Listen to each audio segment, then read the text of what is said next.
One lottery ticket makes a big difference for our state students. And when I say big, I mean bigger than jackpot big. Since 2002, South Carolina students have benefited from more than $6 billion in lottery-funded scholarships and grants, including the Life, Hope, and Palmetto Fellow Scholarships. With every lottery play, you're supporting our students, and that adds up in a big way. That's why education is our middle name. Learn more at sceducationlottery.com/betteryou.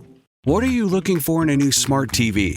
4K picture quality? High quality and immersive sound? A sleek design? All of those are givens, but only the new Roku Pro Series has all of those and the Roku streaming experience, an award-winning OS. Get fast, easy access to all your apps like iHeart, where you can stream all your favorite music, radio, and podcasts all day, and regular all-inclusive trips to Roku City. The new Roku Pro Series, a smart TV built by the streaming pros. Deciding on what to listen to is hard. Using Zumo to stream music from iHeart 90s radio is easy. Or play iHeart Country or Hip Hop Beats. Your choice, all for free. Stream easy with Zumo Play. Get live and on-demand entertainment with no logins, no signups, no accounts, no hassle. This February, stay in and watch Glory starring Denzel Washington and Matthew Broderick, or the rom-com Breaking All the Rules with Jamie Foxx and Gabrielle Union. All streaming free on Zumo Play. Go to play.zumo.com now. Life is hard. Zumo is easy. It just drives me absolutely batty.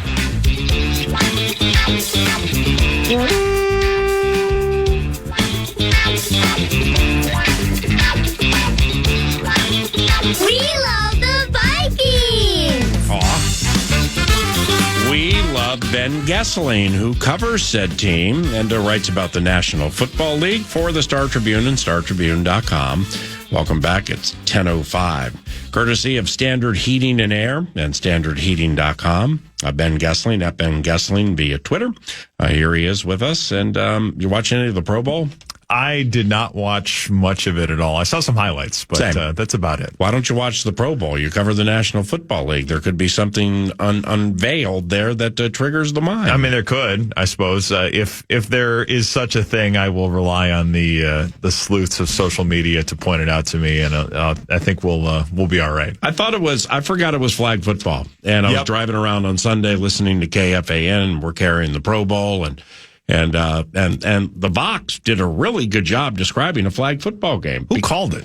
I can't remember. I was really hoping you wouldn't ask that. I heard it for 8 minutes on the drive from home to the supermarket, and I was like, "Wow, that's interesting. That's different calling flag football." Yeah. He reaches for the flag, he spins, gets away from it at the 20. Oh, the flag is fallen. The play is nullified. Yeah. Just a strange thing you don't generally you have to hear. kind of rearrange your calls, I imagine, in some different ways. Grant Udinsky. Yeah. All right. We mentioned him in passing last week, and he's a Vikings assistant offensive coordinator and quarterbacks coach. Now he's had 5 offensive coordinator interviews around the league after the Jaguars a few days ago. Well, why are so many interested in a young man with whom few are familiar? Yeah, it is interesting because his stock has gone up pretty quickly, but he's been promoted a couple of times in the last couple of years, and that probably doesn't happen without accident. I think there's been interest in him in the past.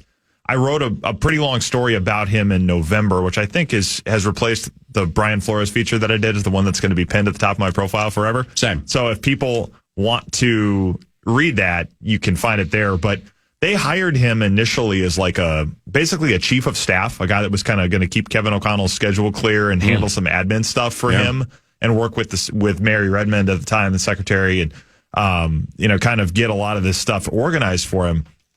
And Kevin O'Connell said it was like hiring a guy that knows how to build a car for a job at a car wash. They basically realized this guy knows football at a level that is way higher than this. So they hire him for this job, and he keeps getting promoted because his love for the game, people talk about, is basically unmatched. J.J. McCarthy's convinced he must have a photographic memory because it's, you ran this play in the third quarter against Michigan State on 3rd and 6, and we saw it again against Ohio State in the second quarter on 3rd and 4. I mean, like that level of detail in his recall, and players basically say he'll do anything that you need to help you get better. So there's a lot of this stuff with him that Kevin O'Connell raves about. Kevin O'Connell has said, I mean, he's 28, 29 years old right now, and Kevin O'Connell has said, I think he could be fast track. Fast track. The skyrocketed timeline is the phrase he used with me. He basically said he could be OC, QB coach relatively soon. Basically said he does the job of a QB coach pretty much right now. So now, intellect and commitment to the game is something they think is pretty elite. At Ben's Twitter feed, at Ben Goessling, you can find that story. Somebody asked about it, as a matter of fact, recently, and he posted the link, reposted the link. It's about Vikings assistant offensive coordinator and quarterbacks coach Grant Udinski. I mean, covering more ground than Lewis and Clark here with these offensive coordinator interviews, most recently with the Jacksonville Jaguars. Lastly on this, and just take your mind under heart where it goes.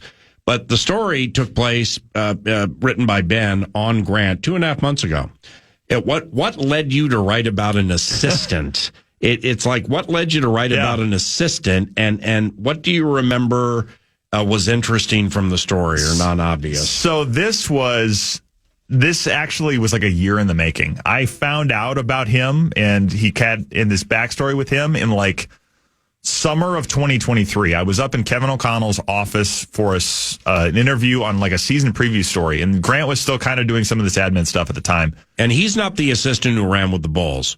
That was the previous staff. I think he's got some interesting hobbies. That was we'll get Ryan to this in a second. Yep. And right. Yes, but Grant has quite his own interesting off-season hobbies. But so Pamplona. He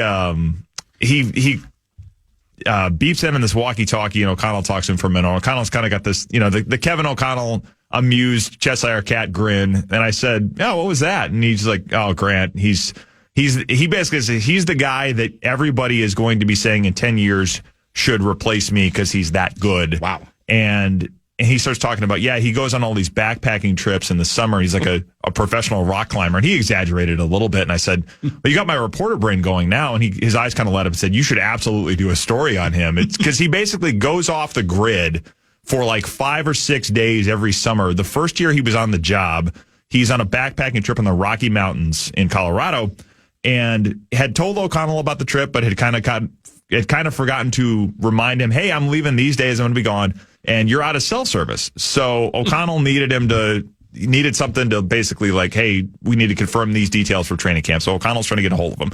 Can't get a hold of him. Next day, "Hey, man, I know you're on your backpacking trip. Just want to make sure you're good." Doesn't hear from him. Calls him a couple times. Says, "Hey, are you okay? Are you safe? I just want to make sure you didn't get eaten by a bear." So then like 5 or however many days go by, he comes back and sees all these missed calls, missed texts. "Oh, great, I'm out." Yeah, "Hey, coach is trying to get a hold of you." And he basically says, "I'm so sorry. I thought you knew what days I was going." And he basically said, "Well, if you're going to go off the grid, you have to let somebody know." And then this summer, he's hiking fjords in Norway. He's in the Kotland Islands, which is like... Right now? This was last summer. Oh. So, like, it's basically up in Finland, and I think Russia technically controls it. He's at the top of this mountain, and O'Connell calls him. O'Connell and Wes Phillips are getting together to talk football, and he basically says, "We should call Grant and let him know that we're talking football right now, and he's going to miss it." And his phone, like, for the first time ever, actually picks up on one of these calls. So they basically just called to roast him a little bit. They have a lot of fun with him, I think, because he's so young and because he's pretty much all football all the time, other than when he goes on these trips. It's just kind of a shock for him to even go anywhere because he's just so locked in on football. It's like, 5 days a year, you just disappear, and it's probably 5 or 10. But he stays in hostels. He stays in these mountainside huts. He's pretty hardcore about it. So pretty interesting dude in a lot of ways. So, and maybe this is a dumb question. You have a guy like that who's super young. Clearly, there's a high or immense amount of respect for him and maybe the potential and what he can bring the organization. Yeah. He's getting these interviews for offensive coordinator. What's Wes Phillips' lot in life here? I mean, it's you can maybe read through the tea leaves that you don't hear him in interview circles and head coaching bits and everything.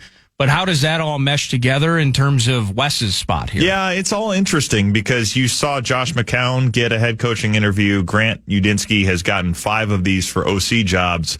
And some of these with Grant may be a little bit of get to know you because he has not been a QB coach yet. I think assistant QB coach to offensive coordinator would be a pretty big jump. I wonder how many of these are people saying, "Hey, we hear a lot of good things about this guy. Let's get in a room with him. Let's at least meet him. so that we know him and kind of build our network that way. That may be all this ends up being this year, but it is an interesting question, and it's one I get a lot about where does Wes Phillips fit into all of this? Because he is the offensive coordinator. He's somebody that Kevin O'Connell thinks very highly of as an offensive coordinator. And, he's not calling plays, but he's involved in a lot of the game planning stuff, a lot of, building red zone, building running game, a lot of these kinds of things that they work on. Wes Phillips is pretty instrumentally involved in it. So why doesn't he get the credit? Why doesn't he get as many interviews as some of these other guys? I mean, some of it is, it's a tricky spot when you are not the play caller and you're not the guy that everybody associates with getting credit with the offense. I mean, George Edwards dealt with a little bit of this underneath Mike Zimmer, too, when he's trying to move up in the world. And it's, well, you're the defensive coordinator, but what does your job really entail? So some of it for Wes Phillips, I think, has been that. He did have an offer to go to the Chargers, I think, a couple of years ago, which would have been a play calling job. He turned it down because he wanted to stay here and kind of finish the work that he was doing with Kevin O'Connell in Minnesota.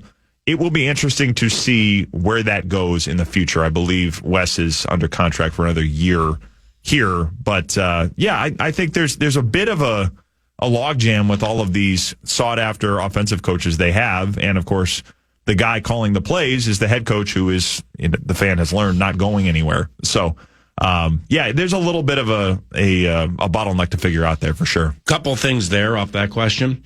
So Wes called plays during the preseason. Right. As did Durante Jones. Yes. The DB's coach, along with Mike Saravo, the inside linebackers coach. Well, Durante has interviewed, I believe, multiple places for defensive coordinator jobs, but most recently Jacksonville. Yeah. So with Wes, do you think part of like elevating him or putting him into a spot like this to get some calls? Because correct me if I'm wrong, you just can't take an offensive coordinator job for another team. There has to be an associate head coach tied to it or something, right? Well, this has changed a little bit. Unless they let him go or something. Well, no, I think now if it's a job where you're calling plays and how you slice that, that's I think so subjective. Yeah, I mean it is a little bit, but I think in this case everybody kind of knows like that a window he's office. not. Yeah, there's a little bit of that goes into it. But I believe if you are leaving an offensive coordinator or defensive coordinator job where you're not calling plays for one that you are calling plays, I don't think a team can block you from that. I think that rule has changed in the last couple of years. So that would be the distinction. Okay. Now, in knowing Kevin and or Wes and the structure of the way things have been done here for 3 years, do you think if I'm reading between lines here, if I'm deducing, that Wes is the conservative side of Kevin's super aggressive personality? And this is not to say Wes Phillips does not have I want to go 4 plays, 70 yards in 55 seconds myself, but kind of an offset in, from a more conservative standpoint to, a head coach who pushed the envelope, wants to dagger you, Yeah, I think that's right. I mean, I think there's a little bit of you need a counterbalance. You need a little bit of a, hey, are you sure this is a good idea? I mean, everybody needs that person to say, hey, let's pull back and think about this for another second here.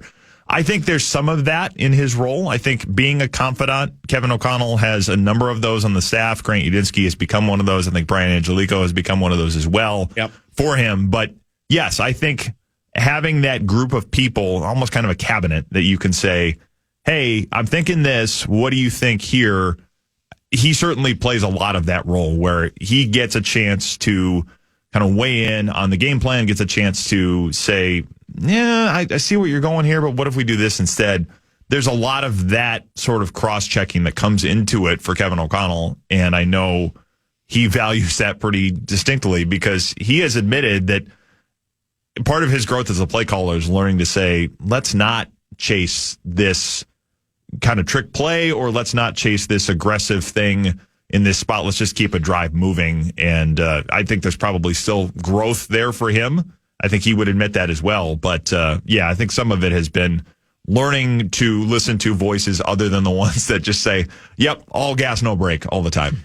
Ben, if there are coaching changes, if there are assistant coaching changes, would they have taken place by now, or do they take well, of course, they need to take place before the combine. Sure, yeah. So that's 5 weeks away, or like a month and change away. But do you anticipate any, or do you think it's just smooth sailing? Well, I mean, these coordinator things are not completely done. And the other one to keep in mind is if Kellen Moore if Kellen Moore leaves the Eagles for the Saints job, the Eagles are also going to need a coordinator. Wow. So will Grant Udinski end up in that mix? Does he get that job? I don't know. But I think there are still a few things out there that could lead to some type of a change, whether it's something like that or whether it's Durante Jones ending up somewhere. I mean, some of these have been interviews, and I don't know that any of them have gone to the point where they are going to lead to something else. I don't get the sense that there's anything imminent yet, but it's not impossible that you will see some shuffling around. I think if there's going to be changes,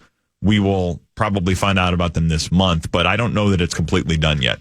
I don't think it's impossible that anything changes. Let's put it that way. Who do you like in the Super Bowl and why? I mean, this was a great game the last time through. I think I like the Chiefs. It's hard to pick against Patrick Mahomes in a big game. It's just, you come back to that quite a bit in these spots. I think the quarterback that's been there, the quarterback that's not, unsure of how to handle himself in the moment. I think a lot of it comes down to that, because not only have they played in a lot of Super Bowls, they played in a lot of close Super Bowls. Yep. I mean, last year goes to overtime for like the second Super Bowl ever. And the one against the Eagles, I think, came down to a goal line series, and the Chiefs scored on a couple of those on those return motion plays. Mm-hmm. So flipped the field, got two. Yeah, I like Mahomes in this spot. I think the Chiefs are beatable among the teams that they've had. I think this one is more beatable, and the Eagles with Saquon Barkley, I think we'll have a great chance to beat them. But I think when it comes down to it in a close game, I'm going with the guy that's been there. So I'm going with the Chiefs to get 3 in a row. If this University of Tennessee guard, the sixth rounder from 21, Trey Smith, if he's made available, gut feeling, I mean, with the money the Vikings have, do you think they shove all in? I think they'll be pretty aggressive for players like that. I think they are going to be aggressive at guard. He's probably at the top of the guard market, which will be expensive, but I think they are going to make a big priority of going after a guard, and I think they would have a lot of interest in getting a guy like him in here. So I would expect they'd be involved if he makes it to the market, which he might, because the Chiefs have other guys to sign. They have to re-sign Creed Humphrey, their center, and I don't think their cap situation's in great shape, as you would expect with a quarterback that's making $60 million a year. So I think it's very possible that they get in the mix for him, yes. And they've also, save for, it was Orlando Brown, I think, is who they let go. Yeah. And then they brought in Jawan Taylor, but save for that, and they have to, I think they illegal would. Formation guy. They would be apt to re-sign Creed Humphrey. They actually don't pay their O-line a ton of money. Like it seems like for the most part, especially the last few years, they've been apt to let these guys go versus allocating a ton of cash. I think Trey Smith, that the Vikings will have a shot at him. That's really interesting the way he put that, because it plays into last week's a road that I hadn't thought of that. Because I hadn't looked at it. It's the way I put it was, when you're shoving all in on offensive linemen who play with quarterbacks like Patrick Mahomes and Tom Brady and Aaron Rodgers and, the guys who get you out of trouble. Yeah. They're able to blot out problems because they're otherworldly. You just got to be careful the type of lineman you're getting if they just played with guys like that, Yeah. I mean, you still need guys who are solid in front. I mean, a lot of protection comes down to when you're talking about those types of quarterbacks. They've seen everything. They can diagnose where things are coming from. They handle a lot of the protection adjustments themselves, which I think Kirk Cousins did a lot of that when he was here. I mean, quarterbacks that have played that much get a lot of freedom at the line because they have seen so much, and they're saying, no, I want this done this way. So when you play with a quarterback like Patrick Mahomes, I think he probably has a fair amount of the latitude to say, this is what we're doing in protection, and it's going to be my call on this. But I think, does that mean you can get away with, a group of linemen that aren't terribly experienced? I mean, especially as these quarterbacks get older, Mahomes is not old by any means, but when you get to that Brady Rodgers stage of things, they don't like getting hit as much, and you have to protect them as well. But what's interesting here with what the con said was, if I'm just going top of the head right now, like the Giants with Eli Manning when he was winning Super Bowls. Yeah. Who's their best offensive lineman? What, David Deal? Yeah. Okay. I mean, Didn't remember a couple of those guys. So now, I mean, it would be interesting. It would be an interesting look to peek back at who wins, had a little dominance to them for X amount of years, and what they put into that offensive line because they have that quarterback who gets it. And this is the 6th rounder who makes $940,000, and we got 6 penalties we probably don't prefer, but that comes with where we got him and who he is. Yeah. But I can get around it because I got this guy here and I got that coach over there. Yeah, I think there is some of that. And there's obviously going to be that trade-off when you're paying a quarterback what you have to pay at the top of the market these days. So I think some of that does go into it. I remember Kirk Cousins talking about this when he was here, just the idea that, and analytics kind of I'll agree with this, that protection is very much a quarterback stat. I mean, he used to talk a lot about guys like Phillip Rivers and Troy Aikman. Now, Aikman had Hall of Fame offensive linemen, but they did have years, I'm sure, where players either moved on or got injured or whatever, and their number of sacks they took was still pretty low. And Kirk was always of the mindset of the quarterback has to have something to do with that because the quarterback is the constant in this equation. So if a guy is not getting sacked year after year after year, it's because his release is quick. It's because he can diagnose where pressure is coming from and adjust the protections to it. There is an element of the quarterback being able to take care of himself that goes into some of this. And I think Mahomes does a great job of this, both with mobility and a quick release. So if you're in that spot, you maybe do say one of the bonuses we get from having a quarterback on this level is we can save a little bit here on the offensive line because we have to do it somewhere. And if this quarterback can protect himself, then we don't have to spend as much of it on the people in front of him. Isn't it kind of funny? And I think they will give Creed Humphrey a fat dollar amount. Yeah. So I guess the frame of this conversation could change very quickly. But on the other side, the team they're facing, you don't think about them saving dollars on the offensive line, right? I mean, they had Peters for a long time. And, of course, Jason Kelsey moves on, and Landon Dickerson commands a fair dollar. Yeah. Lane Johnson's been on the right side. So it's super interesting. And Jalen Hurts has the ability to evade and kind of work his way through things as well. So it's kind of interesting, in some ways, not opposite entirely, but different ends of the spectrum in terms of how they've addressed the O-line. Yeah, no doubt. I mean, the Eagles have had a really good line. I mean, I can think back to that Nick Foles Super Bowl when they beat the Vikings. That line was really good, and it was a lot of experienced people on that line. Probably some of the same people we're talking about. I think Lane Johnson was there. I think Jason Kelsey was certainly there. Yes, there is a different way to go about it. And I do wonder what Hurts. Get to Foles that game. No, not at all. Gosh. And that pass rush, I think, was gassed, too. I mean, that group was, you had a lot of guys that played 900, 1,000 snaps that year, and they practiced hard. They obviously had to play to the very last snap the week before, as we all famously know. So I think there was some of that with that group, too, and I think they figured out where the blitzes were coming from. I think Lane Johnson talked about that after the game, that they basically would turn the center in the way that they got the Vikings AA blitzes to come where they wanted to, basically making it look like they didn't know what was happening, but kind of almost using it as a trap. So they, I think, with that group had quite a bit of success and have had it with Jalen Hurts as well.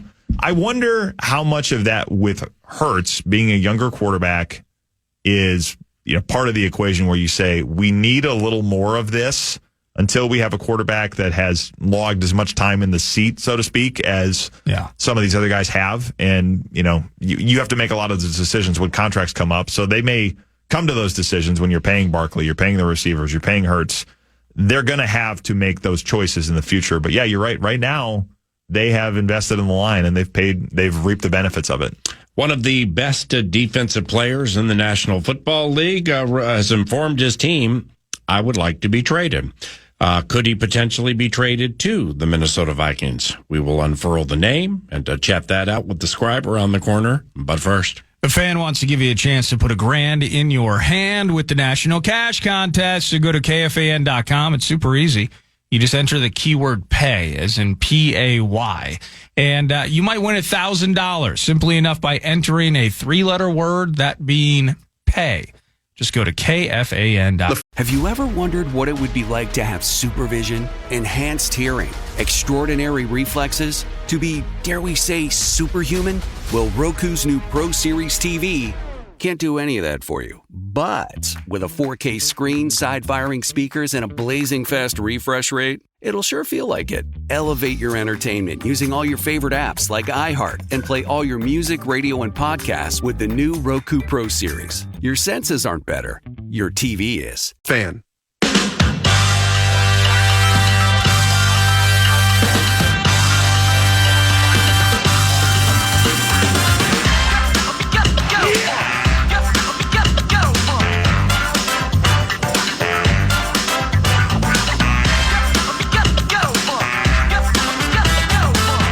Happy for you.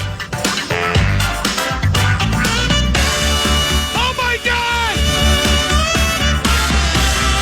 Hashtag Faith Radio. Ben and I are chatting about the Combine in a month and change, and then we both will be there. I believe Pete Bursich is driving in from Chicago for a couple of days of 9 to noon radio, and Ben it caused us to hearken here off the radio back to smack dab 2020, and the pandemic, and week number 2, Vikings at Indianapolis. Your Indianapolis governor, whoever makes these decisions, I mean, he gets aggressive with it. We're gonna let 5 to 10,000 people in the building, something like that. Yep. So the Scribe drive. I guess I didn't know this. The Scribe drives from the Twin Cities to Indianapolis. So how long was the drive? It was maybe 10 hours or something like that. What was it like? I mean, was it like tumbleweeds blowing over the freeways and like used astronaut suits outside of Chicago? There was probably less traffic on the roads for that trip than there ordinarily would be. I don't feel like Chicago, like getting around Chicago was as bad as it normally would be. Yeah. My weirdest memory of that season was the Chicago game, actually. So I flew to that one. I think that was Cordero, right? I think so. Yeah, in the second half. Yeah, they won the game, but they hadn't won there in a long time. But I think I stayed out by O'Hare. I rented a car, and the car was like this old Jeep that had like not power windows. It was very strange. But Chip Scoggins and I are driving into Chicago, and there was like a shelter-in-place order that had just started. There's nobody on the streets of Chicago. We drive right into Soldier Field, like right into the parking lot. The guy waves us through. There's nobody there. It was the weirdest memory of that whole season because it felt like the apocalypse. Like there's just nobody on the roads, and you're driving into a stadium that's typically, it's an NFL stadium on a game day. It's very busy typically, and it's just like, yeah, come on in. And, that whole thing was, the whole year was very surreal, but that particular memory of it in Chicago that November is one that sticks in my brain pretty profoundly. You drove to Indy for that game. I did. That was what a hideous game. Yeah. Didn't Anthony Barr tore his pec or his bicep or something in that game? Yep. Kirk threw a bunch of picks. Justin Jefferson did not start. That was the last game he did not start. They had him, I think he caught 2 passes. 10 hours for that. Week after the A-Raj game. Yes. And of course you covered that at US Bank Stadium. Yes. So a fair amount of the touchdowns were right in front of where you were. Correct. Thrown by Aaron Rodgers with no fans in the building. Yep. And we, at the request, I believe, of Gary Kubiak, but it kind of mandated by the football team, were the Vox box is right next to the assistant coaches. Right. Of course, you know that because you do the pregame hit with Muss. Yes. Well, we were requested to close the windows. Okay. It's and at first, we thought it was okay. Well, it's COVID. A lot of people are doing things like this. We're it was because I'm loud. as we learned a couple of games later. It's because when we actually had a big play, I'd get loud and, it was like Gary's like, let's close this window over here.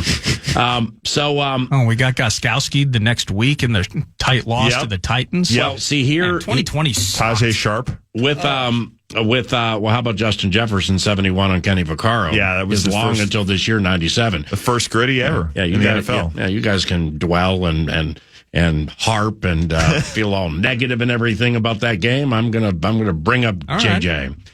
But from that game, just one of it astounded me at the moment, and it's something I'll never forget, simply because of what we were reading, hearing, and seeing about COVID. Yeah. And about, like, the exchanging of sweat, the exchanging of spit, and the Titans game you're talking about? Yes. Yeah. And hands, my hand got close to the scribe's nose, and now all of a sudden he's a 14% percenter that this is going to happen. All of that. Remember it? Yep. Okay. In the game against the Titans, I thought it was interesting that the next day, that night, the Tennessee Titans reported they had like 20 guys who played in the game with COVID. Yeah. So now all of a sudden, with that bioreference truck and the coach's lot and everything and the testing. Wow. I mean, after the game, you got to test tonight, got to test the next morning.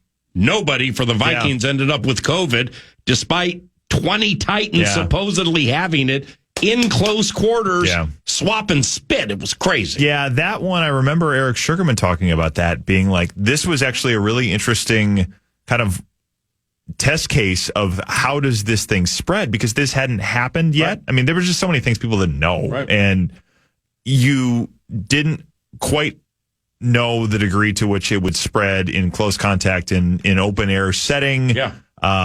So everybody was kind of saying, we have to assume it's going to until we see otherwise. Mm-hmm. And that one, I remember when nobody else, I don't think anybody in the Vikings got it from what I recall. Yeah. And 20 Titans checked in bid. Yes. Because that was a big deal at the time. And it was, I think I remember him saying, this was actually something we're going to use to sort of study and learn more about this, because it was not a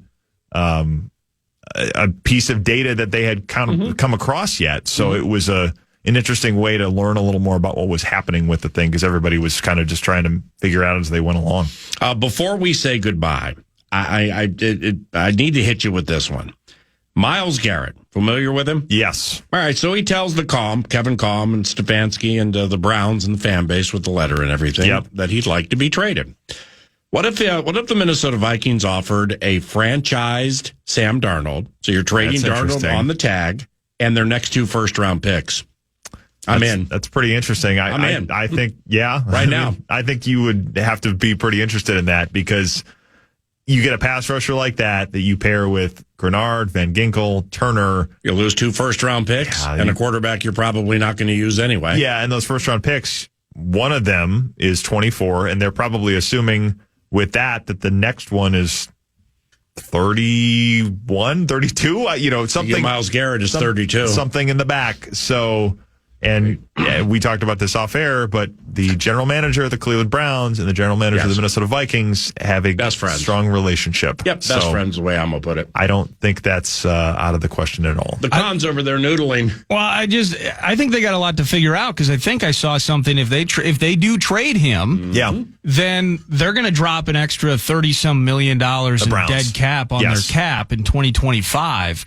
And they're already slated to be nearly $30 million over the cap. Okay, this Deshaun Watson L taking place now. If that injury ends up being a non-football related activity, Browns might actually, of all things, be able to parachute their way out of that catastrophe. How about that? But Deshaun Watson messed up his Achilles on his own time in Florida, and they can prove it. Yeah, they get out of that deal scot-free. Correct. They don't have to pay him a dime. Basically, anything they would pay him is of their own volition. They do not have to pay him for an NFI. So I love me some Myles Garrett. Mm-hmm. I don't care about the scheme. I don't care about the situation. I want Myles Garrett on my team. Yeah. This does go back to the franchise conversation we were having, though, about putting the tag on somebody. Now you're using Indy and maybe some private routes to kind of trying to choreograph this sort of transaction. It just seems very difficult to me. Or you just call your former boss and your best friend and say, let's be square here. And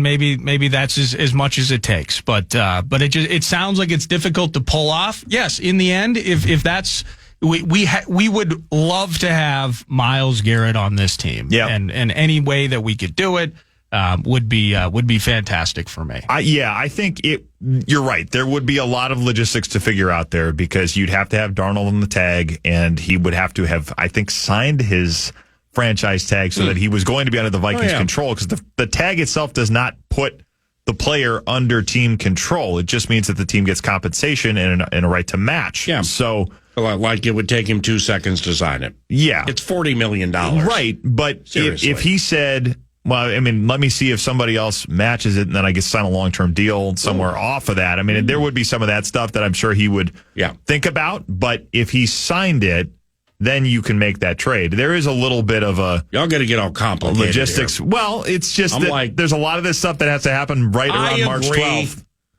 I understand. I agree. Yep. But at the surface, sure. Do you want to do it? Yes. With the box checking and the T's crossed and the not want. Yeah. Does it make sense? Yes. A franchised Sam Darnold. And whatever goes with that, and 2 first-round picks. Yes. And we get Myles Garrett. Yes, if that could happen, yes. And you figure out all the under-the-hood stuff. Correct. It just has to totally organically come up during that legal tampering period a few days before free agency. I mean, at the Combine when people are just getting together and chit-chatting. I love that bit. Like at noon, a 4-year, $150 million deal or whatever it was done for Kirk. Yeah. They had never talked prior to the legal tampering period. Well, they have 48 hours up to free agency. Yeah, but that one got done the second the 48 hours opened. The window come on. Oh, it did? Yes. Yeah. Hey. That's preposterous. Did you get everything set with the Grandma's Marathon? I did. Okay. I got my dorm room reserved for Grandma's. Are you going back to the Boston Marathon this year? Not this year. Why I qualified last year. Well, because... The story was incredibly popular. I met the publisher at F6 at the airport. He told me it was. I'm actually doing another story kind of off of the things I learned from cramping really hard.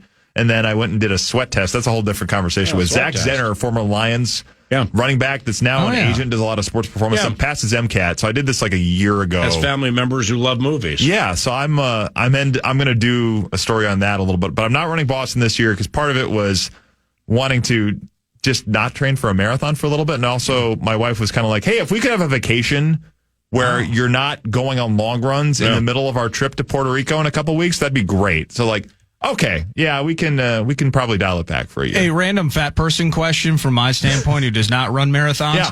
To qualify for the Boston, is it as simple, and I shouldn't say simple, but you complete the Grandmas, like is that how you feed your way into Boston? How does that have to run it at a certain time? Okay. Basically, so for my age, I would have to run it in 3 hours and 5 minutes or less. And I ran it at Grandma's to qualify in 2:59. So there's, you have to. That's elite. They don't. You've been hitting deadlines your whole career. Yeah. You did it in the marathon. You're elite. You're not awesome. fat. He's not. He's 258 last year for the record, too. Yeah, I still have baby fat. I'm husky. Juicy. Stop talking to me like that at this stage of the equation, okay? I still have an hour of radio left to go, and I need to focus. I mean, I don't have to buy 2 airplane seats yet, but we got to control ourselves. You're not fat. You're juicy. We got to get it in gear. Well, whatever marathon is after your vacation to Puerto Rico. Yeah. Boy, you're going to be getting a lot of great training there in Puerto Rico running for your life. I always love that one. We'll make some runs around the island in the morning. It should be fun. Yeah, we'll see. Find some mountains in San Juan as they're trying to get into your pockets. I think I'm just kidding. I love Puerto Rico. All right, well, you're the best, and hope to see you next week. All right? I'll be here, and before we're not wheels up to Puerto Rico till next Friday, so I'll be around next week. Ben Goessling, Star Tribune, StarTribune.com, Standard Heating and Air, StandardHeating.com. You're listening to your audio home of everything that is funky, funny, and fun. This is KFAN. Roku has what you need to make your college home away from home feel more like your own. Make your dorm the place to be with Roku TV, or bring a Roku streaming stick to easily access all your favorite free and premium content like iHeartRadio. Stream your favorite playlist with the Roku Vibe Setting Smart Light strips to sync your music to millions of colors and make your dorm feel more like you. Make your dorm the place to be with Roku TVs, streaming players, and smart lights. Head to Roku.com or your favorite retailer to deck out your dorm.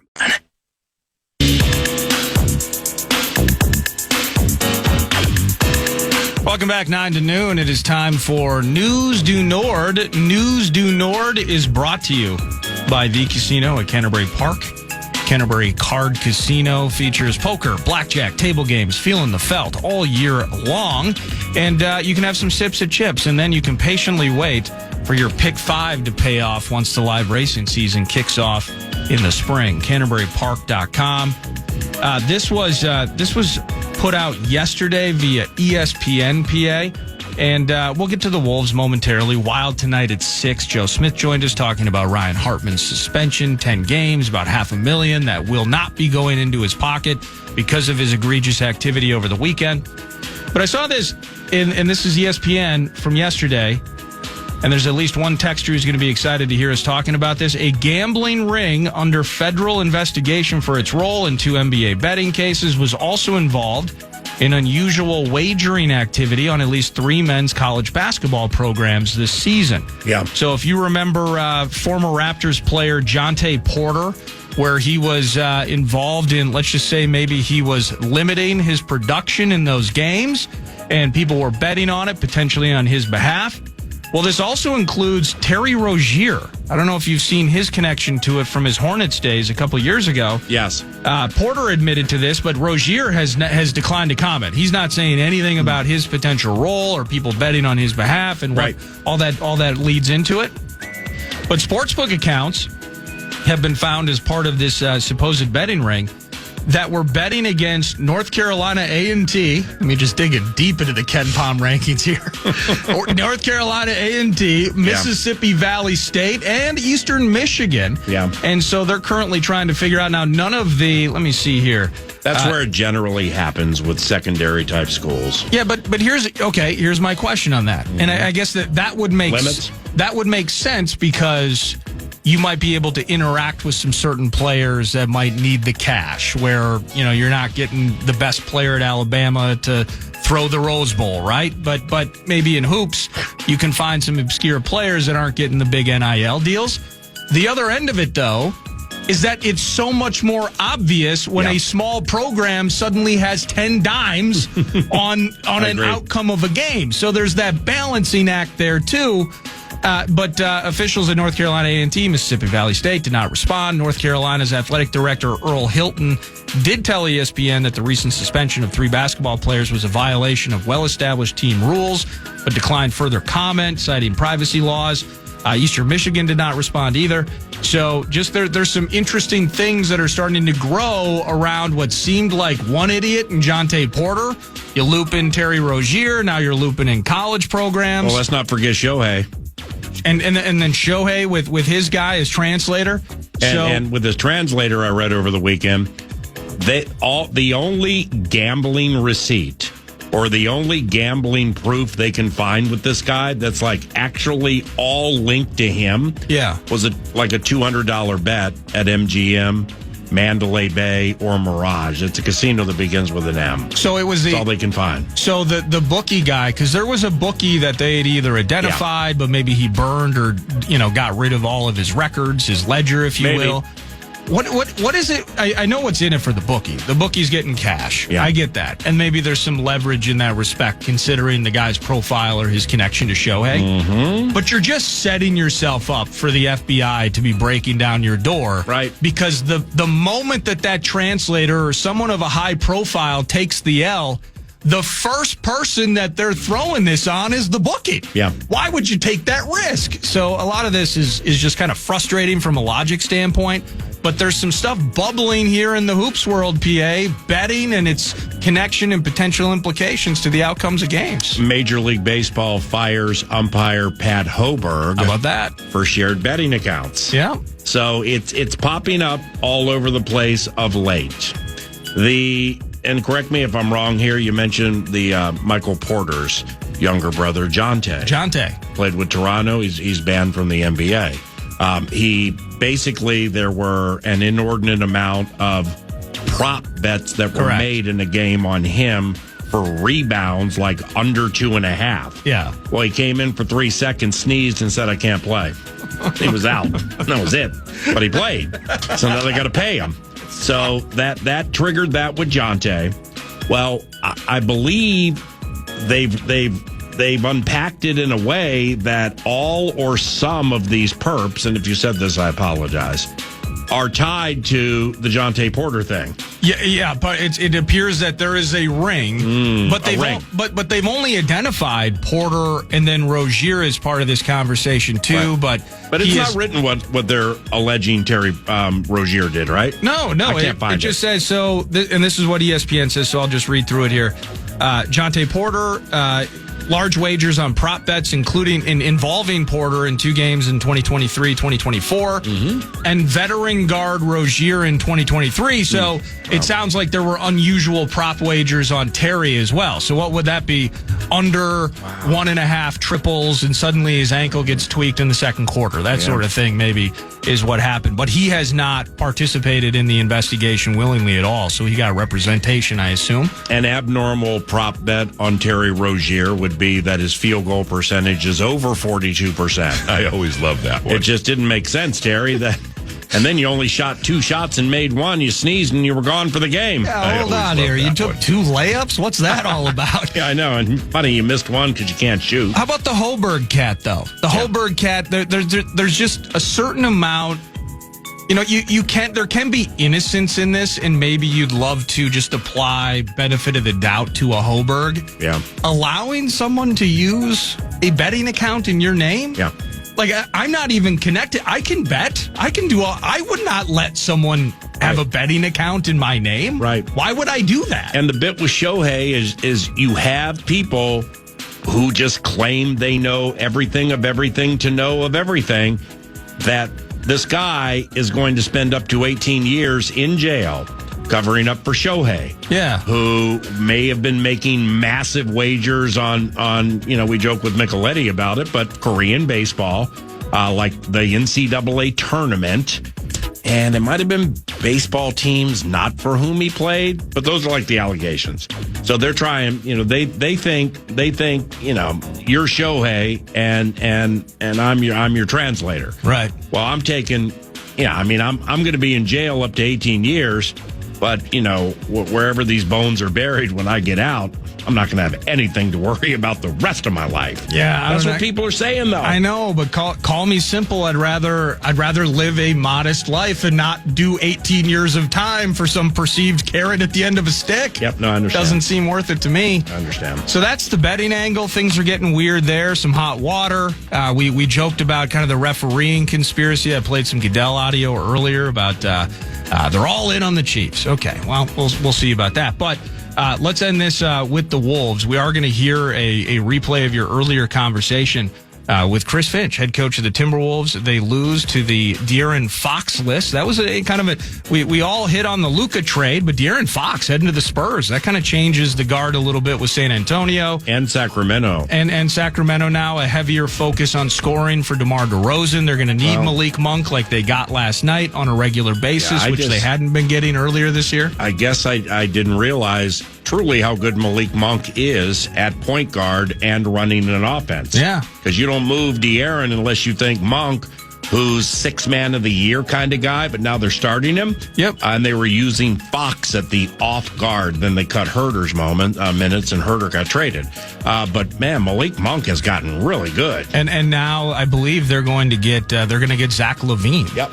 As part of that too. And it's crazy when you look at the numbers. Like, I have this in front of me here somewhere as I find it. Here we go. I like San Antonio with this Castle kid, the Stephon Castle. Yeah, this rookie. Because they're pushing Chris Paul to the bench now. It should be Castle and Fox. Yeah, Vassell, and Wemby with Fox. That's a nice little mix-up. No, it is nice, and there's still time to make the playoffs, which that's kind of weird. I mean, maybe it's ultimately future-focused are the Kings at the back end of the playoff spot, but think about this. Spurs get Fox and McLaughlin. Jordan McLaughlin, by the way. If you were curious, looking for a Jordan McLaughlin update, he's now with the Spurs. The Kings will get LaVine, Sidi Sissoko, a 2025 first, which is top 14 protected. It'll be 26 and 27 seconds if not conveyed. Bulls second rounder, a Spurs first rounder, Nugs second rounder, get rights back to their own 2028 second rounder. The Bulls get several players and the rights back to their own first rounder this next. So all of that involving De'Aaron Fox and probably Zach LaVine, the 2 best players mentioned in this transaction. The Lakers got Luka, and they just gave up Anthony Davis, Max Christie, and a 2029 first-round pick. Right. It's just kind of weird to see how transactions get. The Wolves may never have a first-round pick again because of Rudy. I think LA got Kleber. They got Kleber and Markieff Morris. Morris. But I don't know if they're going to change games for Lake Show. But all the same, it's just interesting to see the stark contrast maybe in how those transactions played out. But the Wolves lost to the Sacramento Kings last night. Julius Randle proving to be needed, proving to be missed in these spots. It was a close one last night, an opportunity down the stretch maybe to tie it up, but they couldn't get it done, and Sacramento drops an L on them. And Chris was nice enough to open the show today. We'll play it back about 30 minutes from now. We did talk about Julius Randle's injury.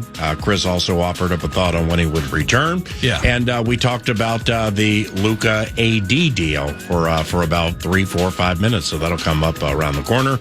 After Vikes Bites, which are next, then a Covenant catch-up with Champlin's Jamie Hirsch, I believe formerly of NHL Network, and we'll see what she's doing these days when we return to 9 to noon on KFAN. The lottery is not about getting rich. It's about helping people, and it always has been. The lottery is what helped raise the Great Wall of China, build the roads of Rome, and today in South Carolina, it's what generates millions of dollars each year for scholarships like the SC Hope, Life, and Palmetto Fellows. The South Carolina Education Lottery is investing in you. Visit sceducationlottery.com/betteryou to learn more. Have you ever wondered what it would be like to have supervision, enhanced hearing, extraordinary reflexes, to be, dare we say, superhuman?